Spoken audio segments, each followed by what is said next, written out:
Somewhere in America, a kid watched Erling Haaland bully Brazil and decided, that's my new favorite player. He has no idea that Haaland spends most of the year wearing the shirt of Manchester City. In a few weeks, he's gonna find out, and what he does next matters more than most people realize. Because if enough kids like him follow Haaland to Manchester City, an English club becomes an American one. Manchester City won 7 Premier League titles in 13 years. They dominated English football for a decade and became one of the most successful teams the sport has ever seen. But in America, almost nobody adopted them. A 2026 survey by Men in Blazers asked American soccer fans who they support. Liverpool came out on top with 22%. Arsenal were second with 16%. Manchester City were down in 8th with just 3% of supporters naming them as their team. And there are real reasons for that. Americans love an underdog story, and City just spent the last 10 years being the opposite of one. Their money and their reputation made them easy to admire and hard to love. When you're choosing a team from 4,000 miles away, you pick the one with the greatest story to tell, and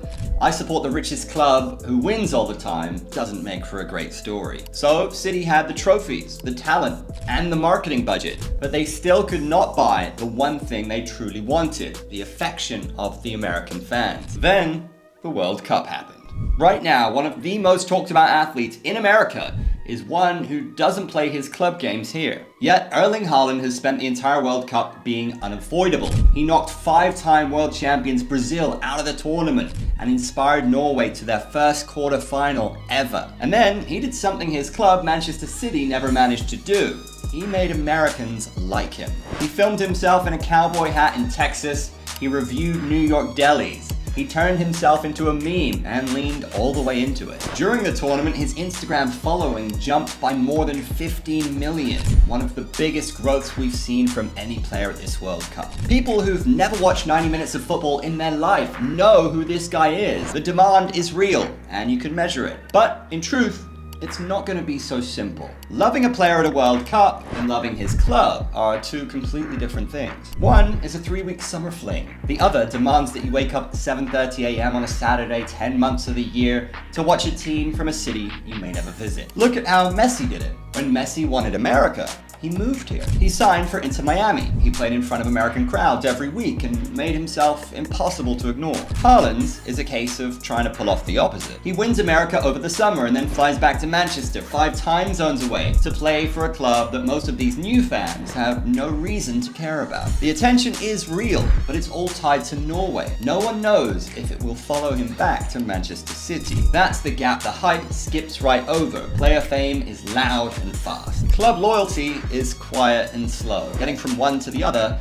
never happens by accident. But here is why City, of all clubs, might actually pull it off. Every reason Americans have rejected City so far is a branding problem. There are the ownership questions and the constant sense that they bought their success. There's the corporate coldness of the whole operation. Those are all reasons to keep a club at arm's length, and Haaland happens to be the perfect answer to all of them. He's funny, he's warm, he looks like he's having more fun than anyone else on the planet. He hands Americans a human being to love at a club that never really gave them one. A marketing department cannot manufacture that. You can't buy being likable. But one genuinely likable superstar can launder an entire club's image, and City happen to own the most likable superstar of the summer. He might be the bridge that makes cheering for City feel good. And that separates City from every other club that ever caught a bump from one popular player. City have already built the machine to catch this.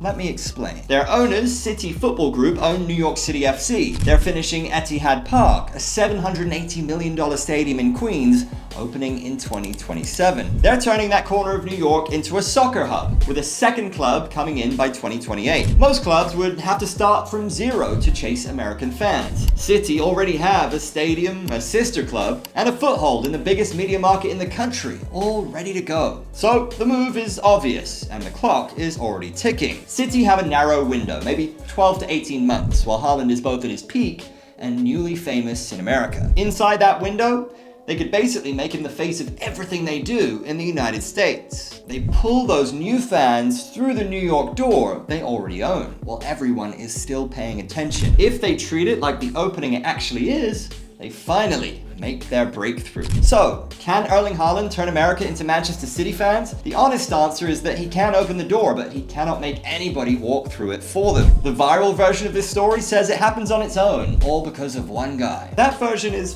flawed. Becoming a real fan base depends very much on what moves City make next. So you guys tell me, when the new season starts and Haaland is back in a City shirt, are you going to be setting an alarm for 7:30 a.m. in the morning every week? Is one player really enough to make you pick a team?